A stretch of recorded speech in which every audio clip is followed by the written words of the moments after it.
Hello শিক্ষার্থী বন্ধুরা, তোমরা কেমন আছো? তোমরা যারা উচ্চ মাধ্যমিক 2025 এবং 26 সালের পরীক্ষার্থী, তোমরা হয়তো ইংরেজি প্রথম পত্র নিয়ে কোশ্চেন নম্বর 4-5 অর্থাৎ গ্যাপ ফিলিং নিয়ে চিন্তিত আছো। আসলে চিন্তিত হওয়ার কোনো কারণ নেই। অত্যন্ত জাদুকরী প্রক্রিয়ায় তোমাদেরকে আমি নিয়ম শেখাবো। তোমরা অবশ্যই 15-র মধ্যে 15 নম্বর অবশ্যই পাবে। তাহলে ক্লাসে যাওয়ার আগেই আমি বলি যে আমার এই চ্যানেলটাকে তোমরা অবশ্যই সাবস্ক্রাইব করবে। তো ধন্যবাদ, দেরি না করে আমরা ক্লাসে যাই। তো প্রথমেই আমাদেরকে জানতে হবে কোশ্চেন নাম্বার 4-5 সঠিক উত্তর করার জন্য যে হোয়াট ইজ ডিটারমিনার, অর্থাৎ ডিটারমিনার কাকে বলে। ডিটারমিনার হচ্ছে যে সকল ওয়ার্ড নাউন বা নাউন ফ্রেজের পূর্বে বসিয়া উহার নির্দিষ্টতা, অনির্দিষ্টতা, পরিমাণ, সংখ্যা, অবস্থা বোঝায়, তাদেরকে ডিটারমিনার বলে। তাহলে এই ডিটারমিনার প্রায় 7 ধরনের। তার মধ্যে দেখো যে আর্টিকেল এ অ্যান্ড দি, 2 নম্বর হচ্ছে demonstrative this, that, those, this, possessive my, our, his, her, their, Rahim's, Karim's, apostrophe, comma সহ যত নাম। এরপরে ডিটারমিনার অফ কোয়ান্টিফায়ার্স, এর মধ্যে কি আছে? Both, a couple of, few, the majority of, many, a number of, several, etc. এরপরে আছে নিউমারালস 1 2 3 4 5 6 7, first, second, single, double, etc, যত সংখ্যা আছে আর কি। এরপরে ডিস্ট্রিবিউটিভস ইজ, এভরি, এইদার, নেইদার। এরপরে ইন্টারোগেটিভস হুইচ, হোয়াট, হোয়াই, ইটিসি। এই হচ্ছে মোট 7 প্রকার ডিটারমিনার। এই 7 প্রকার ডিটারমিনারের যদি লিস্ট তোমরা জানো, অর্থাৎ কোন কোন ওয়ার্ডগুলো ডিটারমিনারের মধ্যে পড়ে, তাহলে অবশ্যই তোমরা সঠিক গ্যাপ ফিলিং করতে পারবে।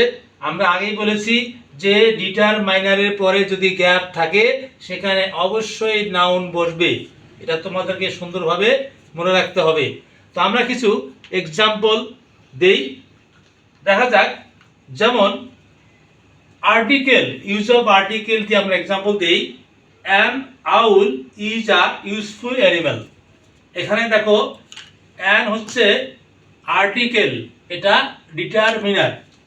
এরপরে গ্যাপ, এই গ্যাপের মধ্যে দেখো আউল, এটা একটা নাউন। এরপরে হচ্ছে 2 নম্বর দিস ফ্যান, অর্থাৎ দিস কিন্তু এটা ডেমনস্ট্রেটিভ ডিটারমিনার। এখানে দেখা যায় দিসের পরে ফ্যান বসছে, ফ্যান এটা কিন্তু একটা নাউন। এরপরে 3 নম্বর my mother is a teacher. এখানে দেখো পজিটিভের মধ্যে মাই আছে, অর্থাৎ এরপরেও নাউন বসবে। প্রতি ক্ষেত্রে কিন্তু নাউন বসতেছে। মাইয়ের পরে মাদার, এটা কিন্তু নাউন। এরপরে আসতেছে 4 নম্বর বোথ। বোথ কিসের মধ্যে আছে? এটা হচ্ছে কোয়ান্টিফায়ার্স। তাহলে বোথের পরে কিন্তু নাউন বসে। যেমন both Rani and Runi are students. এখানে দেখো রানী, বোথের পরে রানী এটা নাউন, তারপর হচ্ছে রুনি, এটাও নাউন। এই দুটো প্রপার নাউন। তো যাই হোক, এরপরে 5 নম্বরে আমরা দেখি যে নিউমারালস। এখানে দেখা যায় 1 2 3। দেখো যে 2 boys are going to market. তাহলে 2 এটা কিন্তু হচ্ছে নিউমারালস ডিটারমিনার। তাহলে এরপরে বসছে বয়েজ, তাহলে অবশ্যই ডিটারমিনারের পরে নাউন বসে, আমরা দেখলাম। এরপরে 6 number every rose has a thorn. এখানে এভরি কিন্তু কিসের মধ্যে পড়লো?